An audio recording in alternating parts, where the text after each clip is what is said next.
My name is Georgina, and I'm here today with Attorney Radcliffe. We're going to go over a few questions about divorce. So, the first question is, how do I start the divorce process, Mr. Radcliffe? Well, a petition for divorce needs to be filed in the appropriate court, typically where either you live or where your spouse lives. So, the second question is, what are the grounds for a divorce? California is a no-fault state, so that means you don't really have to prove adultery or abuse or whatever. You just have to indicate to the court that there are irreconcilable differences. Perfect. The third question, how long does divorce process take? Well, it can be as short as 6 months if you and your spouse are in agreement from the get-go or close to the get-go. Otherwise, typically 1 to 2 years. And what documents do I need to gather for a divorce process? Well, it depends on the case, but almost for all cases, pay stubs, if you have retirement or bank statements, also tax returns. And how is property divided in a divorce? Well, if it's deemed to be community property, it's 1/2.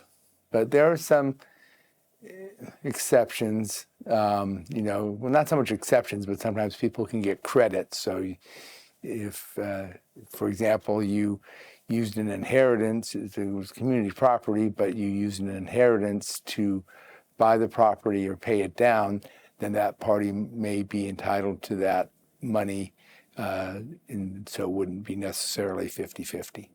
I see. And how much does a divorce cost? Probably at a minimum a couple thousand. If you retain an attorney, or if you don't, but if it just continues to go on with more court dates and more documents and everything, it could be several thousand. It could possibly even exceed 10,000. Okay. And can I get a spousal support or alimony? It just depends on income. They look at income as the single biggest factor. Of course, the length would be based on your length of marriage. If you were only married a very short time, you typically would only get it for a short time. And then they also look at the lifestyle you may have had during marriage and your need and whatnot. But income is the most controlling factor. Okay. What happens to child custody and support in a divorce? Well, in custody is based on the best interests of the children. So what parent is the better parent and the more stable parent. They look a lot to who was the person who was raising the children the most.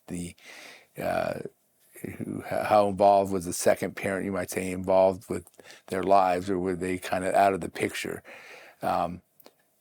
Sometimes if you have children and they're not married, and then the child just lives with mom and dad never lived there, it makes it more difficult for dad to get primary custody or more time. If the dad's in the home, married or otherwise, but in the home and part of raising the children, then it's easier to get more time.